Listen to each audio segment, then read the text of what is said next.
तो फिल्म की शुरुआत होती है जेवियर को दिखाते हुए। जेवियर के पास लग्जरी घर है, गाड़ी है, जिससे बज़ाहिर तो वो बहुत अमीर दिखता है, लेकिन काफी अरसे से उसके पास कोई जॉब नहीं। इसी वजह से उसके घर के हालात बहुत ज्यादा खराब हैं। जेवियर ने बहुत सारे जॉब्स इंटरव्यू दिए, लेकिन किसी एक में भी सिलेक्ट ना हो पाया। और एक शाम उदास जब वो घर लौटा तो उसकी वाइफ ने उसे मशवरा दिया कि तुम अपना ये लग्जरी घर और गाड़ी सेल कर दो। ना चाहते हुए भी जेवियर को ये बात माननी पड़ती है। उसने अपनी हाउस हेल्पर को भी निकाल दिया था और अपनी जॉब जाने की वजह से वो बहुत ज्यादा उदास थी। उसे जेवियर के ऊपर डुप्लीकेट चाबियां फेंकी और यहाँ से चली गई। जेवियर अब एक छोटे अपार्टमेंट में शिफ्ट हो चुका था। उसने एक शॉर्ट कोर्स भी ज्वाइन कर लिया ताकि उसकी प्रोफाइल बेहतर हो सके और जॉब के मौके उसे ज्यादा मिल सके। साथ ही साथ वो इंटरव्यूज भी देता रहा। काफी सारों में तो नाकामी मिली, लेकिन फाइनली फिर उसे एक जॉब मिल भी गई। वो बहुत ज्यादा खुश था, लेकिन जब तक उसे ये पता नहीं चला कि उसे पहले 6 महीने इस कंपनी में अनपेड इंटर्नशिप करनी होगी, समझने कि फ्री में काम करना होगा एक्सपीरियंस के लिए। जेवियर इस टाइम बहुत ज्यादा उदास हो चुका था। वो इस जॉब से भी इनकार करके चला आता है। जाते हुए उसे अपनी कार में से वो चाबी मिलती है जो उसकी हेल्पर उसके मुंह पर फेंक कर गई थी। उसने वो कीज उठाई और अपने पुराने घर की तरफ मुड़ गया। काफी देर वो बाहर खड़ा रहा और जब उसने देखा कि घर में रहने वाले नए लोग यहाँ से जा चुके हैं तो वो सबसे छुपते हुए उसी घर में घुस गया। जेवियर इस घर में नए ऑनर की पिक्चर देखता है। इस घर से दिखने वाला प्यारा व्यू देखता है जो उसकी हमेशा से याद था और काफी देर यहाँ स्पेंड करता है, जिससे उसे काफी बेहतर फील होने लगा। और फिर वो घर चला गया। अगले दिन दोबारा वो आया। आज तो वो इस घर की तलाशी भी लेने लगा था। उसे घर में बहुत सारे डॉक्यूमेंट्स और एक रेड कलर का टोकन मिला। ये टोकन एक रिहैब सेंटर का था। वहाँ कौन और क्यों जाता था, जेवियर ये जानने के लिए उनका कंप्यूटर ऑन कर लेता है। उनके कंप्यूटर से जेवियर को उनके बारे में बहुत सारी इंफॉर्मेशन मिलती है, जैसा कि 1 साल पहले इस फैमिली का एक्सीडेंट हुआ था क्योंकि इस घर का ओनर ड्रंक था, इसीलिए 1 साल के लिए उसका ड्राइविंग लाइसेंस भी कैंसिल कर दिया गया था। यहाँ पर उसे ओनर के पूरे दिन का शेड्यूल भी पता चल जाता है और जेवियर ये भी जान जाता है कि नया ओनर अगले दिन 3 बजे अपने रिहैब जाने वाला था। अगले दिन जेवियर भी उस रिहैब सेंटर पहुंच जाता है जहां सब लोग नशे की लत छोड़ने के लिए जाते हैं। यहाँ पर वो ओनर भी आया हुआ था। जेवियर को यहाँ पहली मर्तबा देखकर उससे भी यहाँ के लोग सवाल करने लगे, तो जेवियर ने अपनी कहानी बनाना शुरू की। उसने बताया कि वो अल्कोहलिक है, यानी बहुत ज्यादा शराब पीता है, जिसकी वजह से उसकी वाइफ और बेटी यानी उसकी फैमिली भी उससे काफी दूर हो गई है। उसकी कहानी बहुत ज्यादा उसके घर के नए ऑनर से मैच कर रही थी, इसलिए फौरन उसने जेवियर को नोटिस करना शुरू कर दिया और यही तो असल में जेवियर का प्लान था। जल्द ही इन दोनों में बातचीत होकर अच्छी दोस्ती बन जाती है। इस लड़के का नाम हमें टॉमस पता चलता है। अगले दिन जेवियर दोबारा टॉमस के घर जाता है, उसका कंप्यूटर ऑन करता है और उसके शेड्यूल में बहुत सारे चेंजेस कर देता है। अब क्योंकि ये शेड्यूल उसके मोबाइल से भी इंटरलिंक था तो उसके मोबाइल वाला शेड्यूल भी चेंज हो गया। टॉमस का कैलेंडर चेंज होने की वजह से वो अपनी बेटी को स्कूल से लेने बहुत लेट पहुंचता है और ऐसे उसकी वाइफ और बेटी यानी उसकी फैमिली उससे बहुत नाराज होती है। इस दिन की वजह से टॉमस बहुत ज्यादा उदास हो चुका था। वो बहुत ज्यादा एफर्ट कर रहा था अपनी फैमिली को ठीक करने की। अगले दिन भी वो रिहैब क्लासेस में जाता है और यहाँ पर दोबारा उसकी मुलाकात जेवियर से होती है। ग्रुप डिस्कशन के बाद ये लोग दोबारा कॉफी शॉप में आ जाते हैं जहाँ पर टॉमस जेवियर से काफी सारी बातें शेयर करता है अपनी फैमिली के बारे में और अपनी फैमिली की पिक्चर भी दिखाता है और जेवियर को भी कहता है कि तुम भी अपनी फैमिली की पिक्चर दिखाओ। तो जेवियर कहता है अभी तो मेरे पास पिक्चर नहीं, लेकिन कल को मैं जरूर दिखाऊंगा। इनकी दोस्ती इतनी बढ़ जाती है कि टॉमस जेवियर को अपने घर बुला लेता है। जेवियर को इस पॉइंट पे ऐसे खुशी होती है जैसे उसका कोई मिशन कंप्लीट हो गया हो। अगले दिन वो अपने पुराने घर यानी टॉमस के घर बुके लेकर पहुंच जाता है। यहाँ पर अब उसे अपना पुराना माली मिल जाता है जो उसे पूछता है आप किससे मिलने आए हैं। वो नहीं चाहता था कि किसी को पता चले वो टॉमस से मिलता है, इसीलिए उसने कहा अभी भी मेरे कुछ डॉक्यूमेंट्स मेरे पुराने एड्रेस पे आते हैं, मैं बस वही पिक करने आया हूँ।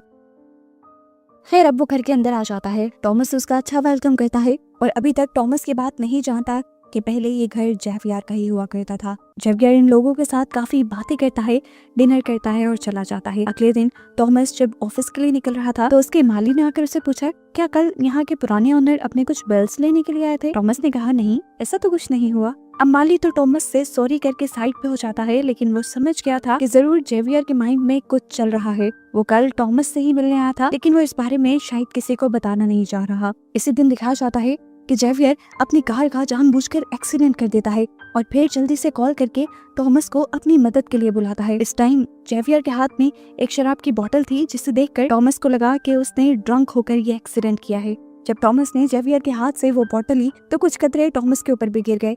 टॉमस उसे समझाने लगा, रिहैब ज्वाइन करने के बावजूद भी तुम अगर ये काम करते हो तो बिल्कुल अच्छा नहीं, ऐसे तुम्हारी लत नहीं जाएगी। देखो मैं तुम्हें समझाता हूँ, मुझे पीनट से एलर्जी है, अगर मैं एक भी दाना खा लूँ तो मर जाऊंगा।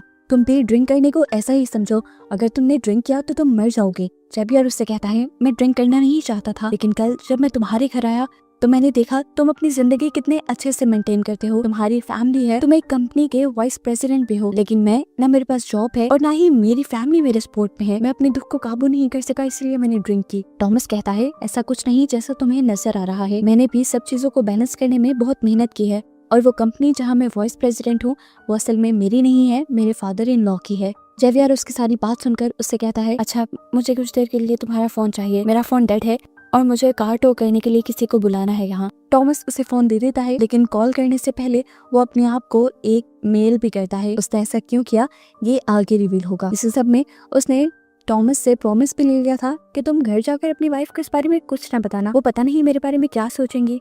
टॉमस ने उसकी ये भी बात मान ली। अब वो जब घर गया तो उसकी वाइफ को उसके कपड़ों से अल्कोहल की स्मेल आ गई। वो भड़क गई, उसे लगा कि टॉमस सीरियस नहीं है उनकी फैमिली को लेकर।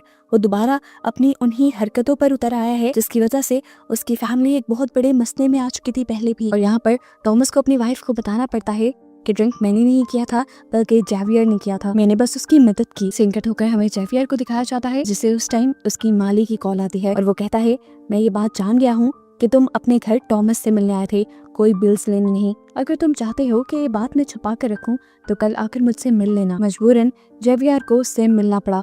माली ने उसे कहा, मैं जानता हूँ टॉमस को लेकर तुम्हारे इरादे अच्छे नहीं, अगर तुम चाहते हो कि मैं तुम्हारे बारे में पुलिस को ना बताऊं तो तुम मेरे लिए भी काम करो, तुम टॉमस की बेटी के कपड़े मुझे ला कर देना। ये सुनकर जेवियर को बहुत गुस्सा आया कि कितना नीच आदमी था ये, लेकिन अभी उसे अपना प्लान भी खराब नहीं करना था, इसलिए वो मान गया। मजबूरी में जेवियर माली के काम से टॉमस के घर जाता है उस वक्त जब उसके घर पे कोई नहीं होता। अभी उसने अपना काम मुकम्मल नहीं किया था कि टॉमस की वाइफ घर वापस आ गई। वो बुरी तरह घबरा गया। मजे की बात कि टॉमस की वाइफ इस टाइम जेवियर को ही कॉल करने वाली थी, उसे कुछ कहना चाहती थी वो। उसने जैसे ही कॉल मिलाई तो यहाँ पर जेवियर का फोन बज गया, जिसकी आवाज उसने सुनी भी, लेकिन फिर अपने दिल का वहम समझकर वो अपना काम करके यहाँ से चली गई और फाइनली जेवियर बच गया। थोड़ी देर बाद हम देखते हैं कि जेवियर और टॉमस की वाइफ दोनों एक रेस्टोरेंट में मिले हैं, जहाँ पर टॉमस की वाइफ उससे कहती है कि मैं नहीं चाहती तुम टॉमस से मिलो, मैं नहीं चाहती कि पहले की तरह हम किसी बहुत बड़ी मुसीबत में आए। पहले भी उसकी अल्कोहल वाली आदत की वजह से हमारा बहुत बुरा एक्सीडेंट हुआ, उसमें तो हमारी जान बच गई, लेकिन अब मैं नहीं चाहती कि तुम्हारे साथ रहकर टॉमस को दोबारा अल्कोहल की आदत हो। यहाँ पर जेवियर उसके साथ भी खेल खेल जाता है और बताता है कि ड्रिंक मैंने नहीं की थी बल्कि खुद टॉमस ने की थी। वो उसे टॉमस का एक मेल भी दिखाता है जिसमें लिखा था, जल्दी से यहाँ आओ, मैं मुसीबत में फंस गया हूँ। ये असल में वही मेल है जो जेवियर ने टॉमस का फोन लेके अपने फोन पे उसी टाइम कर ली थी, यानी ये सारा प्लान उसने पहले से ही सोच रखा था। अब घर पे हम देखते हैं कि टॉमस की वाइफ और टॉमस के दरमियान में बहुत बुरी लड़ाई हो जाती है इस मिसअंडरस्टैंडिंग की वजह से। जेवियर के घर पे उसे एक पार्सल रिसीव होता है जिसमें हम देखते हैं कि पेपर स्प्रे और पीनट स्प्रे था। वो बड़ी ही चालाकी से पीनट स्प्रे को पेपर स्प्रे के अंदर इंजेक्ट कर देता है और बाकी बचे हुए सामान को फेंक देता है। जेवियर जिस टाइम ये सब कुछ कर रहा था वो ये नहीं जानता था कि उसकी वाइफ उस पर नजर रखे हुए है। वो अब ये लेकर टॉमस की वाइफ के पास जाना चाहता था, लेकिन उसे शक हो गया कि उसकी वाइफ उसका पीछा करने लगी है, इसीलिए वो अपने कोर्स सेंटर चला गया। जेवियर की वाइफ ने जब उसे क्लास में बैठा देखा तो वो रिलैक्स होकर यहाँ से चली गई। इसके बाद जेवियर गार्डनर से मिलने के लिए आता है। वो उसे टॉमस की बेटी के कपड़े दे देता है, लेकिन अब उसकी डिमांड और ज्यादा बढ़ गई थी। वो जेवियर से कहता है, तुम अब ये कैमरा टॉमस की बेटी के कमरे में लगा देना। जेवियर को लगा कि ये उसके लिए अब खतरा बनता जा रहा है, इसलिए बड़ी ही जहानत से उसने माली को कुछ इस तरह से मारा कि हर किसी को उस माली की मौत एक हादसा लगी और जेवियर बिल्कुल नहीं फंसा। इसके बाद वो जाता है टॉमस के ऑफिस। वो टॉमस से मिलना चाह रहा था, लेकिन टॉमस को तो बहुत ज्यादा गुस्सा था क्योंकि पिछले ही दिन टॉमस की वाइफ से जेवियर ने झूठ जो बोल दिया था, जिसकी वजह से उन दोनों के दरमियान में मिसअंडरस्टैंडिंग भी हो गई थी। इसी गुस्से में टॉमस जेवियर को इतना मारता है कि उसके मुंह और नाक से खून निकलने लग जाता है। ऐसी ही हालत में जेवियर बैंडेज कराने नहीं जाता बल्कि जाता है टॉमस की वाइफ के पास और उसे कहता है, देखो तुम्हारे हस्बैंड ने मेरा क्या हाल किया। एक और झूठ वो बोलता है कि टॉमस ने हम दोनों को रेस्टोरेंट में बैठे हुए देख लिया था और अब उसे लग रहा है कि हम दोनों का अफेयर चल रहा है। वो टॉमस की वाइफ से कहता है, मुझे लगता है कि टॉमस की अल्कोहल वाली आदत अब और ज्यादा बढ़ती जा रही है।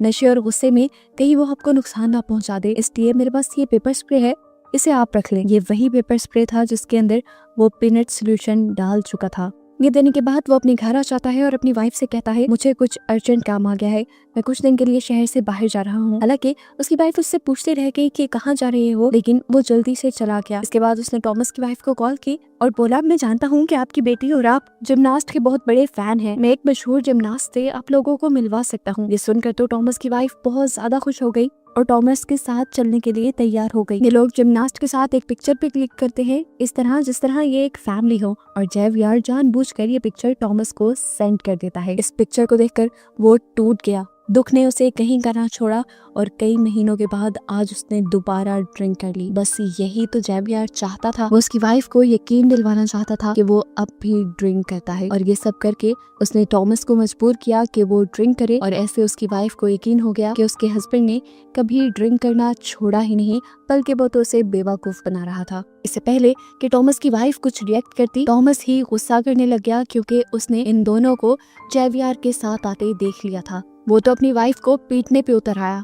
टॉमस की वाइफ को अपने आप को बचाने का और कोई रास्ता नहीं मिला। उसे याद आया जेवियर का दिया हुआ वो पेपर स्प्रे, जिसे उसने आगे बढ़कर दराज से निकाल लिया और जल्दी से टॉमस के ऊपर स्प्रे कर दिया। अब क्योंकि इसके अंदर पीनट सोल्यूशन था तो फौरन टॉमस को एलर्जी हो गई और उसका सांस उखड़ने लगा। टॉमस की वाइफ को लगता है कि वो मर गया। घबराहट में वो जेवियर को कॉल करती है और जल्दी से उसे अपने घर बुलाती है।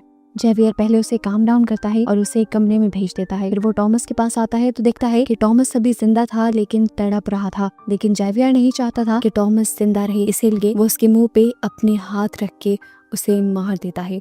वो पहले से ही ग्लव्स पहने हुए था, मतलब वो टॉमस को मारने के ही इरादे से आया था, और फिर टॉमस आखिर मर जाता है। अब सीन यहीं से कट होकर हमें कई माह बाद का सीन दिखाया जाता है। हमें पता चलता है कि जिस कंपनी का वाइस प्रेसिडेंट पहले टॉमस था, अब उसी कंपनी में वही पोस्ट जेवियर ले चुका है, क्योंकि उसने टॉमस की वाइफ से शादी कर ली थी। टॉमस को मारकर उसने टॉमस की जगह, घर, सब कुछ ले लिया, यहाँ तक कि उसकी फैमिली भी, और अपनी लाइफ सेट कर ली। हम देखते हैं कि यहाँ पर जेवियर से उसकी वाइफ मिलने के लिए आती है, जिसे अब वो डाइवोर्स दे चुका था। वो उसे कहती है मैं जानती हूँ कि टॉमस को तुमने ही मारा है, क्योंकि तुमने पेपर स्प्रे में जब वो पीनट सोल्यूशन मिलाया था तो मैंने तुम्हें देख लिया था। मैं चाहूँ तो अभी भी जाकर पुलिस को ये बयान दे सकती हूँ। उसकी ब्लैकमेलिंग में जेवियर नहीं आता और उससे कहता है तुम जो चाहो कर लो, अगर तुम चाहती हो अपने बेटे का ब्राइट फ्यूचर तो तुम ऐसा नहीं करोगी, क्योंकि मैं तुम्हें पैसा देना बंद कर दूंगा, और अगर इस सब के बावजूद तुम अपना शौक पूरा करना चाहो तो कर लो। अब मुझे कोई डर नहीं, मेरे पास बहुत पैसा है, मैं कोई भी बड़े से बड़ा लॉयर करके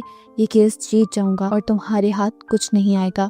इसके बाद जेवियर की एक्स वाइफ वहाँ से चली जाती है और जेवियर अब अपने पुराने घर आता है, जिसे वो पहले बेच चुका था, लेकिन ये घर अब दोबारा उसी का हो चुका था। वहाँ वो टॉमस की वाइफ और बेटी को प्यार करता है, जो कि अब उसकी वाइफ और बेटी है। जेवियर इन दोनों के साथ खुश है, उसकी लाइफ अब सेट है, और बस यही दिखाते हुए ये मूवी यहाँ खत्म हो जाती है।